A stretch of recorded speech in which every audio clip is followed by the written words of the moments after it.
और जिस वर्कर को कांग्रेस ने टिकट दिया है वो तो 2 कट्ठा जमीन भी नहीं है, पैर में चप्पल में। जहाँ हम फैसला लेने वाले होते हैं तो हमको एको सीट नहीं मिलती।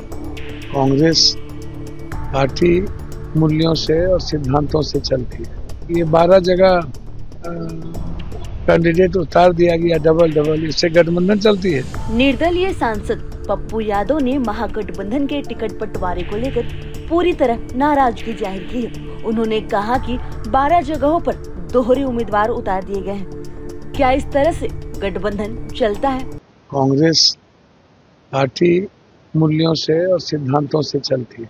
और जिस वर्कर को कांग्रेस ने टिकट दिया है वो तो 2 कट्ठा जमीन भी नहीं है, पैर में चप्पल में। ये 12 जगह कैंडिडेट उतार दिया गया डबल, इससे गठबंधन चलती है। जहाँ हम फैसला लेने वाले होते हैं तो हमको एको सीट नहीं मिलती। कांग्रेस पार्टी मूल्यों से और सिद्धांतों से चलती है, तो डिसिप्लिन पार्टी है। और अफाक जी को तो उंगली पकड़ के चलना सिखाए। जिला परिषद अध्यक्ष में 80 लाख रुपया अफाक जी को। जब इन लोगों ने राज्यसभा में पैसा लेके क्रॉस वोटिंग किया था तब भी कांग्रेस नाराज थी। मंत्रिमंडल में रंजीत रंजन जी ने बनवाया तब याद ही नहीं है। और जिस वर्कर को कांग्रेस ने टिकट दिया है वो तो 2 कट्ठा जमीन भी नहीं है, पैर में चप्पल में। लगभग जगहों पर कांग्रेस ने तो गरीब वर्कर को टिकट दिया। आप मनोज विश्वास को देखिए, सुबोध मंडल को देखिए। कौन तो मतलब है? आप हमको बताओ।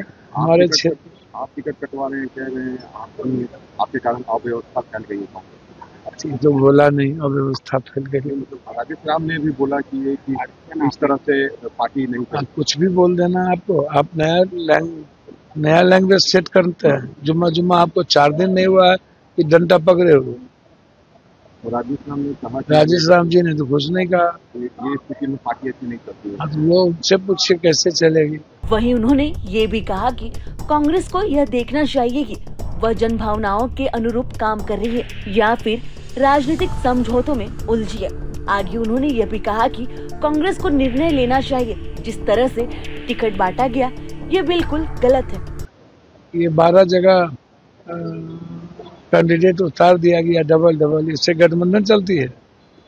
हाँ, क्षमता क्यों नहीं है बोलने की? कांग्रेस को निर्णय लेना चाहिए।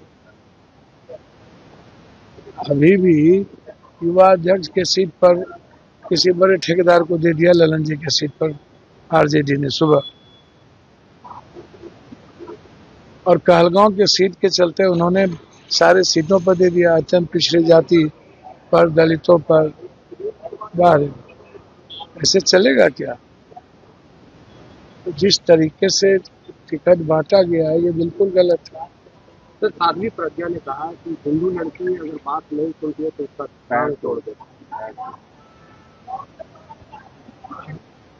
इन लोगों के बारे में धरती पर बोझ हो गए हैं। गिरिराज, साध्वी प्रज्ञा, ये लोग इस धरती के बोझ हैं। जिसको लोकतांत्रिक मूल्यों का, सिद्धांतों का, भारत की संस्कृति का, संविधान का मतलब ही नहीं है। प्रज्ञा जी महिलाएं होने के बाद इस तरह की बात करता है तो